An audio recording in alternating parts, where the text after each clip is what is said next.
E então vamos abrir nossas Bíblias. Mateus capítulo 5.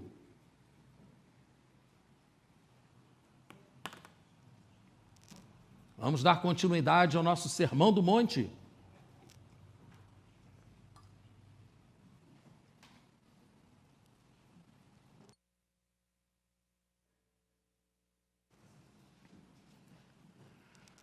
Depois das bem-aventuranças, vocês serão felizes se, na segunda parte, na parte 2 do Sermão do Monte, vocês ouviram o que foi dito. Jesus passou a esclarecer a relação que os seus discípulos devem ter com a lei de Moisés. Gente, Jesus não estava falando apenas para os discípulos dele daquela época, ele estava falando para você também, se você for um discípulo do Senhor. Não, eu estou só visitando. Então, não é para você. Você pode ouvir, vai te fazer bem, vai te abençoar, mas não é direcionado para você. Se você é um simpatizante do Evangelho, gosta de ouvir as músicas e tal, não é bem para você. Por que não? Porque, como temos visto, para vivermos o Sermão do Monte, como Jesus quer que nós, seus discípulos, vivamos, é necessário ter um compromisso com Deus. É necessário ter o Espírito Santo habitando, vivendo e agindo através de você. Com a sua força humana, você não vai conseguir. Você não vai conseguir ser um pacificador. Já tentou ser um pacificador? Essa semana, você tentou separar? Aparta. Já tentou? É difícil. Ser manso. Já tentou ser manso em grupo de família de WhatsApp? Você tem uma metade que torce para o... Não vou nem falar de time do Rio de Janeiro, não. Você tem uma metade que torce para o Palmeiras, ótimo. E uma outra metade que torce para o Corinthians. Aí você está ali, aqueles dois grupos, e você ali tentando ser um pacificador, ser manso ali no meio, ter fome e sede de justiça. Sem o Espírito Santo não dá. Não dá. Isso nós já vimos. Mas, a partir desse ponto das bem-aventuranças, Jesus, então, lembre-se, ele está falando para judeus. O Evangelho de Mateus foi escrito tendo como público-alvo seus irmãos judeus, que eram seguidores da lei de Moisés. E Jesus, então, se refere a eles, se dirige a eles, melhor dizendo para eles o seguinte: vocês ouviram o que foi dito. Claro que eles ouviram. Todos os judeus ouviam a pregação da palavra. Até porque a palavra estava em hebraico e muitos deles não sabiam ler em hebraico. Então era necessário que os escribas, os fariseus, os doutores da lei, lessem a palavra para que eles pudessem ouvi-la. E Jesus, então, começa esse momento, como vimos na semana passada, colocando a relação, explicando a relação dele com a lei. Se você tiver alguma dúvida, está lá no nosso canal do YouTube. Né? Graças a Deus ainda está no ar. Né? Não dissemos nada que pudesse eliminar o nosso canal, então está no ar. Você pode ver, né? Só o recorte da mensagem, inclusive. Vimos como a lei se divide, que Jesus veio para cumprir a lei, parte da lei já foi cumprida, não nos cabe mais cumprir, mas a outra parte, que é a lei moral, essa continua valendo. E Jesus termina esse argumento, eu vou ter que diminuir o tom da minha voz. É emoção. Ele termina essa apresentação da relação.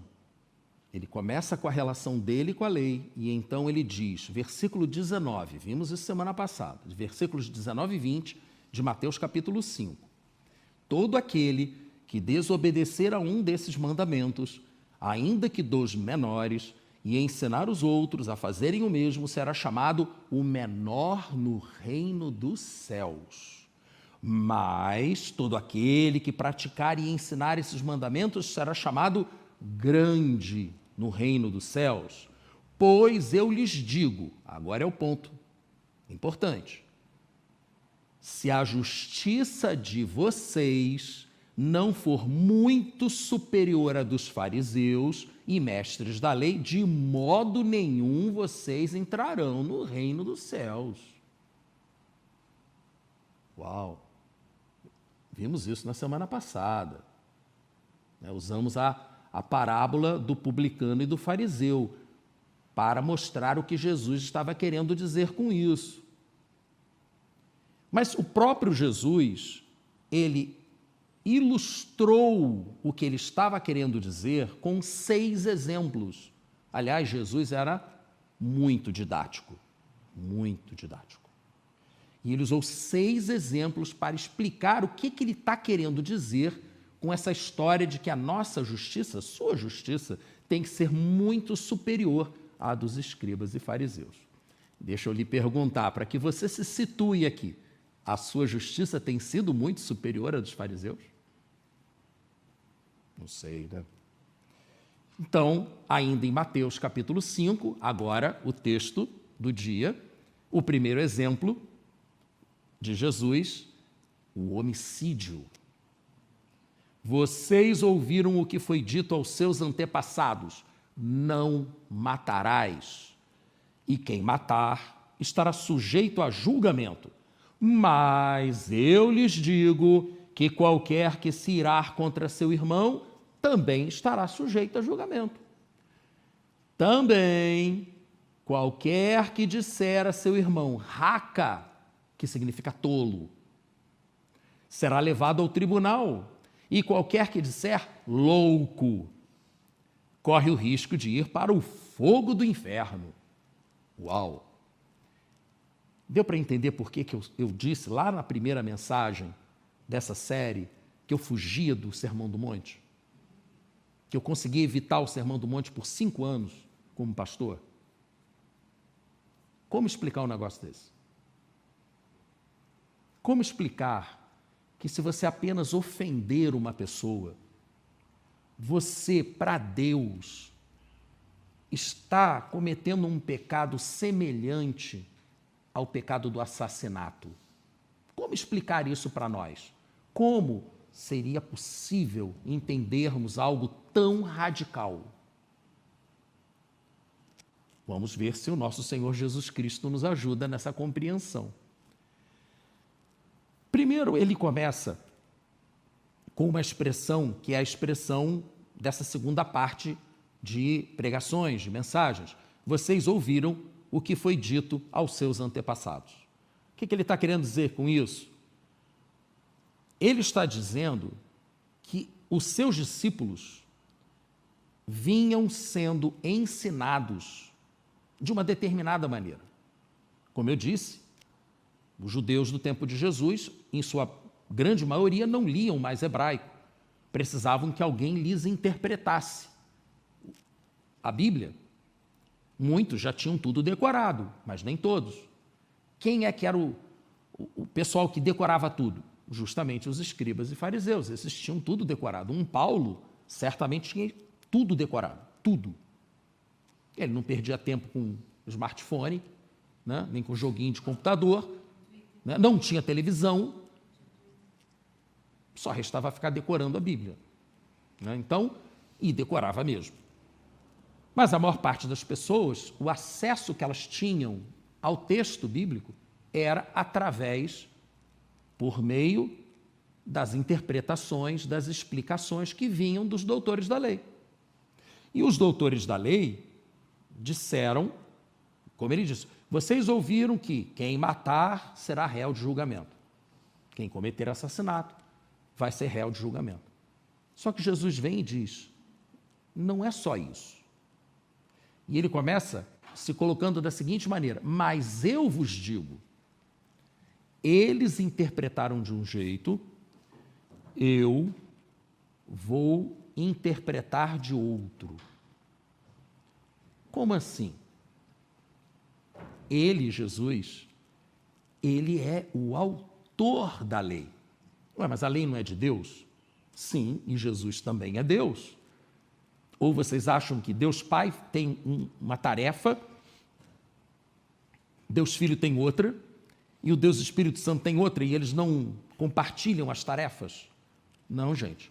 A Bíblia mostra que os três estão sempre juntos, atuando na história. Cada um deles de uma forma diferente, mas juntos. Então, a lei de Deus, dada a Moisés, também é a lei de Jesus.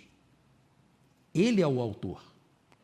Ele sabe qual é a intenção do autor com a lei. E ele deixou claro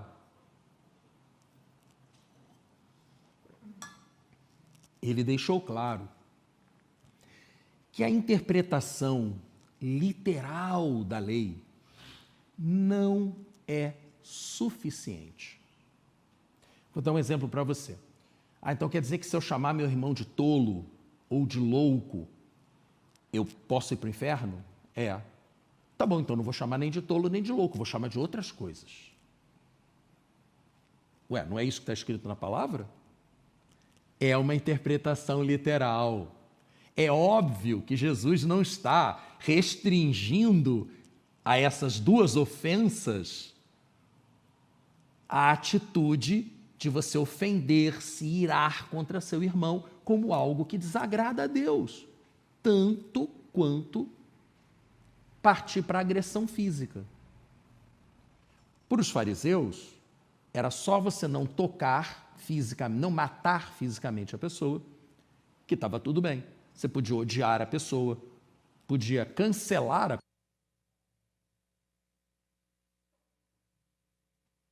Hoje em dia está na moda você cancelar as pessoas. Você não atira na pessoa, mas você elimina a pessoa. A pessoa não existe mais para você. Ela morreu para você. Ou pelo menos você bloqueia a pessoa. Mas a pessoa não vê mais a minha mensagem. Só fica uma gaivotinha. Ela te bloqueou. Você morreu para ela. Para Deus é semelhante. Lógico que a gente não pensa dessa maneira. Mas a gente não é Deus, né? Então, no momento em que ele chega para os seus discípulos, para nós, e diz que ele está trazendo uma interpretação mais pura, uma interpretação mais próxima daquilo que o autor queria dizer, e no caso, ele é o próprio autor, então certamente é a própria intenção do autor, vamos ouvir o que ele tem a dizer.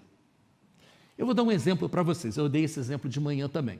Então, quem estava aqui de manhã não vai se surpreender com esse exemplo.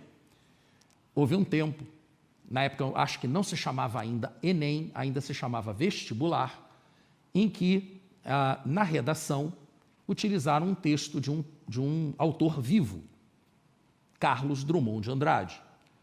E um rapaz, na sua redação, interpretou aquele texto do Carlos Drummond de Andrade de uma forma que desagradou a banca. O que a banca fez? Deu-lhe uma nota baixa. O que ele fez? Recorreu. O que a banca fez? Ignorou o recurso dele. O que ele fez? Foi procurar o Carlos Drummond de Andrade. Porque o cara estava vivo. Era um velhinho simpático, que de manhã ia pegar o solzinho da manhã, sentadinho num banco, lá na praia de Copacabana, no posto 6, tanto que tem até ou pelo menos tinha, uma estátua dele lá de bronze, né? Até virou brincadeira, que toda hora botava um óculos, alguém ia lá e arrancava o óculos dele. Toda hora ficavam trocando óculos da estátua, até que botaram um óculos de plástico para ninguém levar. O resto da estátua eu não sei se continua lá ou se já levaram também. Durante a pandemia levaram tanta coisa, Mas tinha a estátua dele lá no lugar onde ele ficava sentado. E o rapaz, na época não era estátua, era o próprio Carlos Drummond, o rapaz foi lá, sentou do lado dele, puxou papo, não sei como é que ele fez isso, não sei o ano em que isso aconteceu, mas eu sei que isso é verídico, isso é fato, aconteceu mesmo. Mestre, veja bem, aquele seu texto, assim assado, eu penso que o senhor quis dizer isso, aquilo outro. Pode ser, mas o seu texto caiu no vestibular e a banca entende que o senhor quis dizer aquilo outro. Não era aquilo que eu queria dizer, não. De posse da avaliação do autor, o rapaz entrou com outro recurso e a banca foi obrigada a dar os pontos para ele. Obviamente, houve uma decisão de nunca mais usar texto de gente viva, para que ninguém pudesse recorrer novamente ao autor.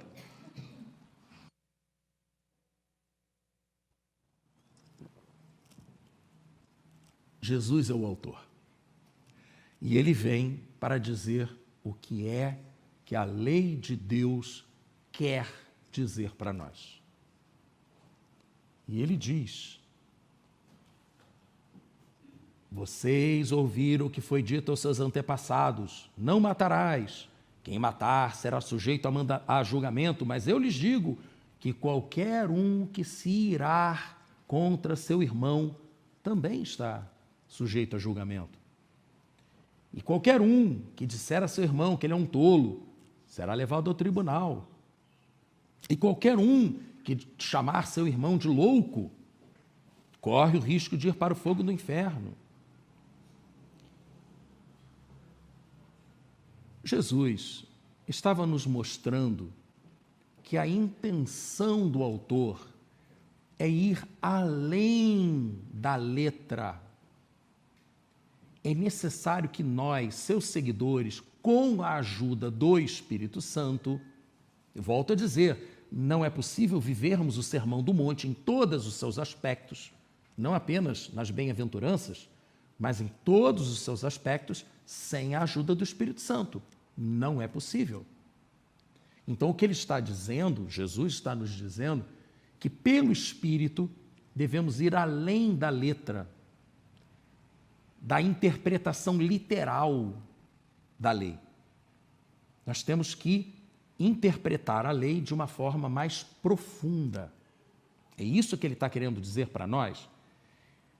Quem entendeu muito bem isso foi Paulo, não precisa ir. Mantenha sua Bíblia aberta em Mateus capítulo 5, porque eu vou projetar para vocês 2 Coríntios 3, 6. Ele nos capacitou. Ele quem? Deus. Por meio de quem? Do Espírito Santo. Nos capacitou para sermos ministros de uma nova aliança. Não é uma aliança da letra, da superficialidade, da literalidade, mas é uma aliança do Espírito. É a aliança do âmago, do sentido do que Deus quer para nós, por meio da sua lei. Porque a letra mata, mas o Espírito traz vida. Então, Paulo entendeu perfeitamente o que Jesus estava querendo dizer. E nós nos aproveitamos dessa explicação para entendermos que, ao dizer que não é o suficiente deixarmos de assassinar as pessoas, fisicamente falando, de nós é esperado uma atitude mais positiva. Não é apenas a atitude negativa de não fazer isso, não matarás, mas é a atitude positiva de também não se irar. Interpretações literais, superficiais, tendem a nos conduzir ao erro. Aliás, nos próximos exemplos veremos várias dessas situações. Os fariseus reduziram o não matarás apenas ao homicídio e deixaram correr solto outras situações que são tão prejudiciais quanto. Aliás, Jesus mesmo disse que o que prejudica o homem não é o que entra nele, mas é o que sai dele, porque o que sai da boca do homem vem do seu coração, e do seu coração é que surgem todos os pecados.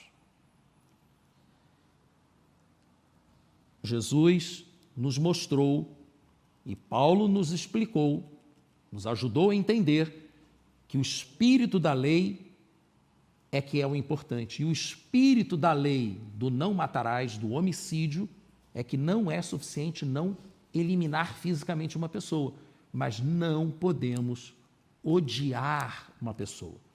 Não podemos cancelar uma pessoa, não podemos assassinar a reputação de uma pessoa.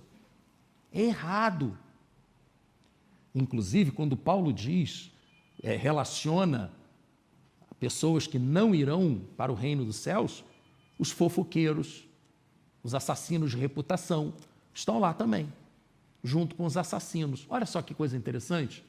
Assassinar a reputação bloqueia a entrada no céu tanto quanto tirar a vida de uma pessoa. É o que Jesus está nos dizendo. Um parênteses importante. É verdade que muitos manuscritos trazem a qualificação sem motivo, logo após essa expressão se irar contra seu irmão. E em caso, ficaria, mas eu lhes digo que qualquer um que se irar contra seu irmão, vírgula, sem motivo, vírgula, oba! Agora sim. Pô, Deus está mandando eu não me irar com alguém se eu não tiver motivo para isso, mas se eu tiver, eu posso. Para. Diante do que a gente acabou de ouvir até agora, vocês acham sinceramente que é isso?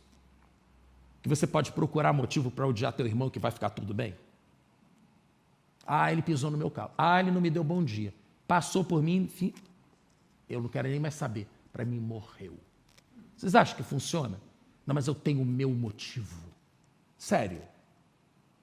É por isso que a maioria dos estudiosos da Bíblia, é uma disciplina na teologia chamada crítica textual, que compara os textos, entende que essa qualificação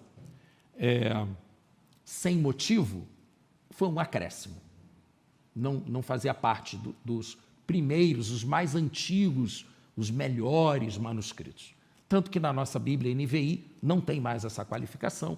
Na Almeida, revista e atualizada, tem, mas está entre parênteses, eu fui verificar. E tem uma nota de rodapé dizendo justamente que se trata de provavelmente um acréscimo. Mesmo que estivesse lá, eu lhe pergunto, aí vamos trazer você para essa história. Pô, esse negócio de crítica textual, e eu lá gosto desse negócio de teologia, eu só quero saber da bênção. Então tá bom, então vamos lá, deixa eu te ajudar a ser abençoado aqui. Você tem o hábito de se justificar quando fica irado com seu irmão? Pare e pensa um pouquinho nisso. Nunca tenho ódio de ninguém que não mereça. Cuidado, você está correndo sério risco. Então pense nisso. Não existe justificativa para nos irarmos com os nossos irmãos, ou pelo menos, como veremos, para mantermos a ira, fermentarmos essa ira, né? Trabalharmos essa ira como aquele ensopado que fica horas no fogo, aquela sopa, que você fica ali cuidando dela. Esse cara é muito ruim. Esse cara tem que sofrer. Aí você fica ali cozinhando aquela ira.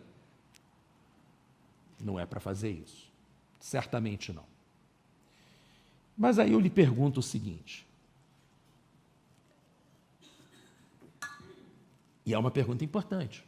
Você não teria trazido aqui, né? Será que toda ira é pecado? Você não acabou de falar que eu não posso mirar contra o meu irmão? Jesus não falou isso? Mas Jesus se irou. Jesus pecou? Eu não falei isso. Eu falei que Jesus se irou. Mas Jesus nunca pecou. Então Jesus se irou e nunca pecou, significa que é possível você se irar e não ser pecado. Como é possível isso? Só para dizer, peraí, de onde esse cara tirou que Jesus se irou?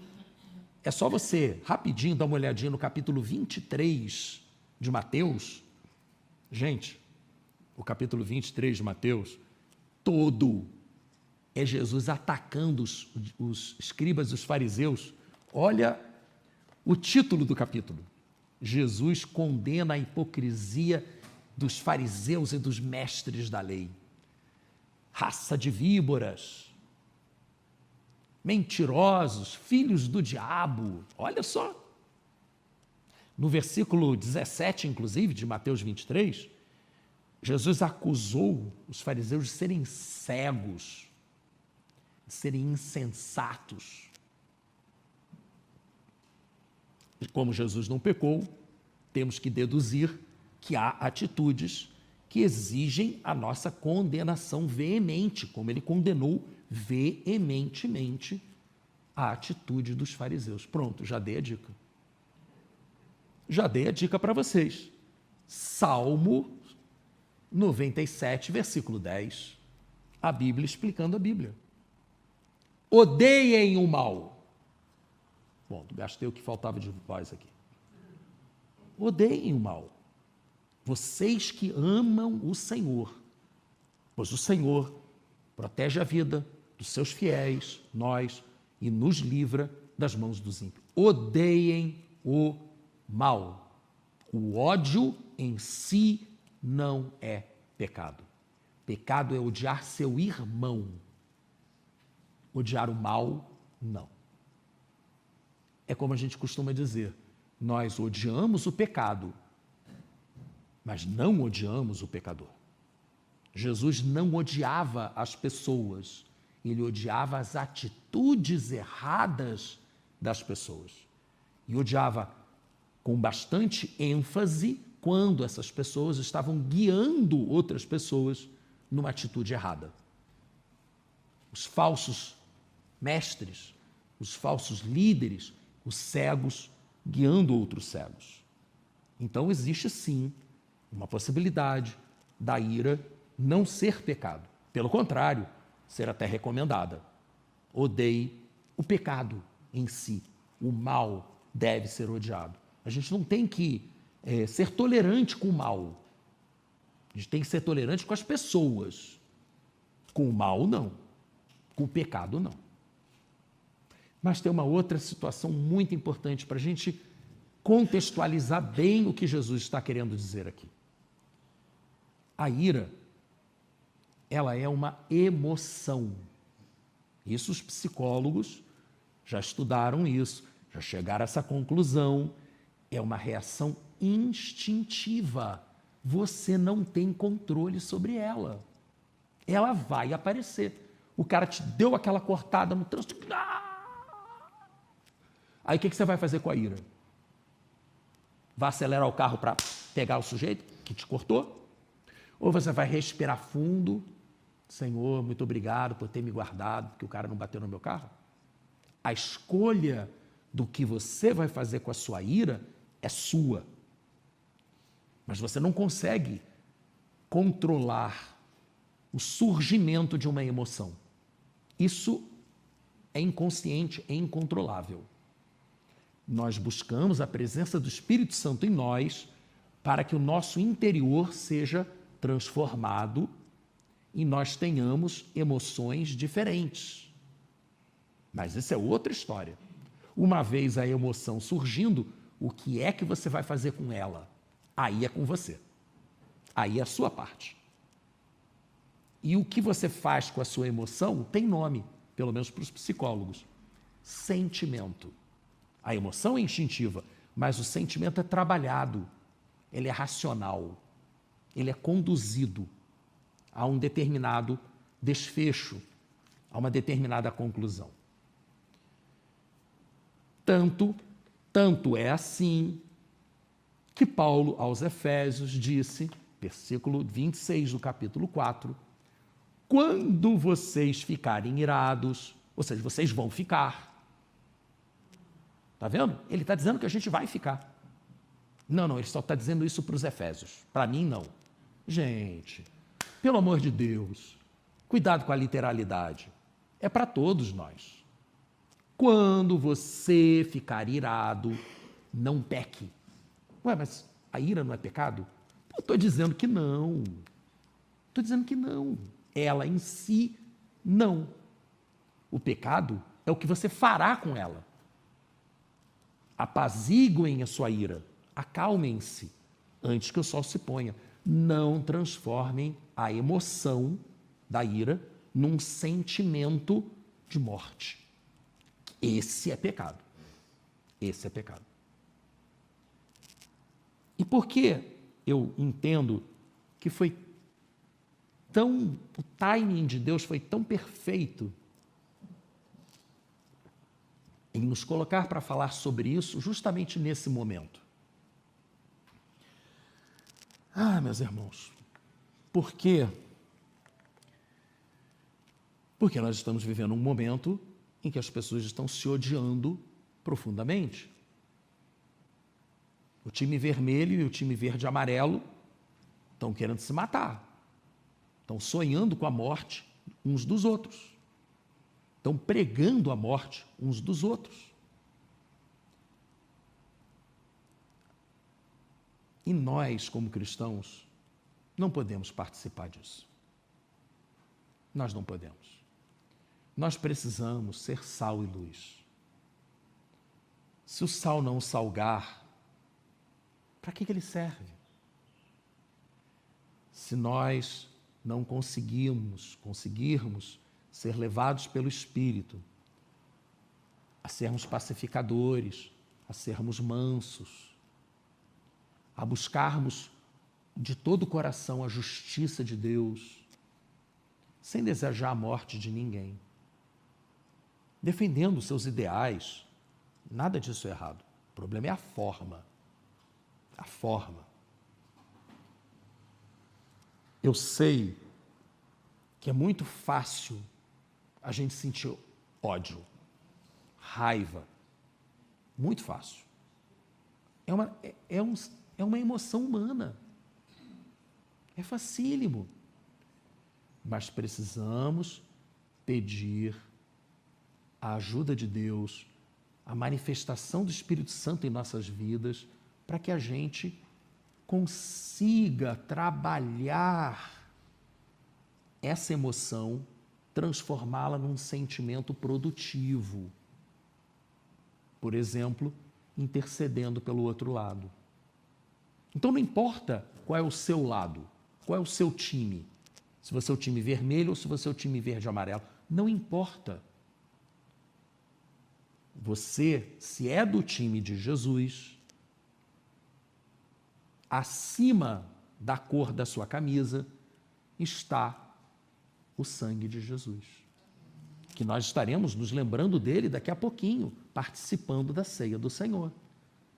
E Jesus morreu na cruz por todos os que crerem nele. Mas como crerão se não ouvirem falar? E como ouvirão falar se ao invés de você falar, você estiver desejando a morte daquela outra pessoa? Vejam, eu estou apenas fazendo uma argumentação lógica. Por isso que eu te pergunto, com muito temor e tremor, não precisa responder para mim, não. Você está com hábito? Você está tendo esse hábito de ficar sonhando com a morte das pessoas? Pensa nisso. Faz isso não. Vamos ser diferentes. Vamos ser luz no meio dessa escuridão. Deus está permitindo que isso tudo aconteça para nos dar uma lição. Nós, cristãos, precisamos ser mais humildes nas nossas afirmações categóricas. Será que a gente conhece a mente do Senhor com tanta certeza assim como algumas pessoas dizem que conhecem? Ou são apenas afirmações vazias em nome da fé? Nós somos os ministros da reconciliação. Nós fomos resgatados pelo Senhor para sermos ministros da reconciliação. Mas Jesus nem se relacionava com um fariseu. Se relacionava sim. Ele só não se relacionava mais com fariseus porque os fariseus não queriam se relacionar com ele. Mas quando, está lá em João capítulo 3, Nicodemos foi procurá-lo, ele foi de noite, hein? Ô Nicodemos, peraí, já acabou a hora. Me procura amanhã. Não, senta aqui, filho, vamos conversar. Gente, ele conversava com todo mundo que quisesse conversar com ele. Ele não odiava ninguém. E nós, como seguidores dele, também não podemos odiar ninguém.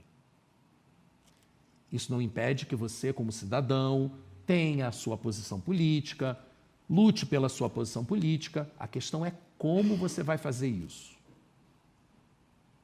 Nós estamos com uma grande oportunidade para sermos sal e luz. Sejamos sal e luz. E aí Jesus conclui essa passagem do homicídio, do não matarás, da reinterpretação, ou melhor, da interpretação verdadeira, mais profunda, porque esse negócio de reinterpretar, a gente tem que ter um certo cuidado com isso, né? Porque de vez em quando aparecem alguns pastores dizendo que eles estão reinterpretando a Bíblia. Pô, menos, né? Menos. Contextualizar uma coisa, reinterpretar é outra. Calma. 2000 anos de história, todo mundo entendendo que aquilo dizia uma coisa, chega o bacana agora e diz que não, todo mundo entendeu errado. Não é isso. Calma, calma. Entre o bacana e um Agostinho, um São Tomás de Aquino, eu sou do time do Agostinho e do São Tomás de Aquino, deixa o bacana de lado. Tá? É minha opinião, tá? Isso é só minha opinião. Mas o que Jesus disse também é que nós temos a tendência, quando sabemos que estamos errados, de tentar usar sacrifícios para encobrir as nossas culpas. Por isso que no versículo 23, ele disse assim, Mateus 5, portanto, se você estiver apresentando sua oferta diante do altar e ali se lembrar de que seu irmão tem algo contra você, deixe sua oferta ali diante do altar e vá primeiro reconciliar-se com seu irmão. Depois volte e apresente sua oferta.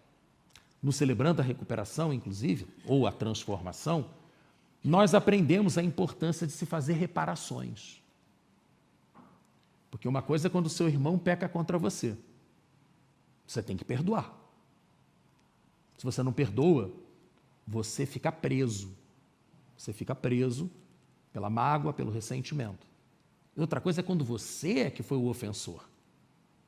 E no Celebrando, a gente é levado a fazer uma autoanálise, um inventário moral e descobrir se temos dívidas com os outros. Mas também somos ensinados a ir em direção àquelas pessoas e fazer reparações, se a reparação não for piorar ainda mais a situação. Tem certas reparações que a emenda vai sair pior que o soneto, então deixa como está, deixa quieto. Só que entendam, não é o suficiente você chegar para Deus, pedir perdão a Deus e esquecer o que você fez com a pessoa.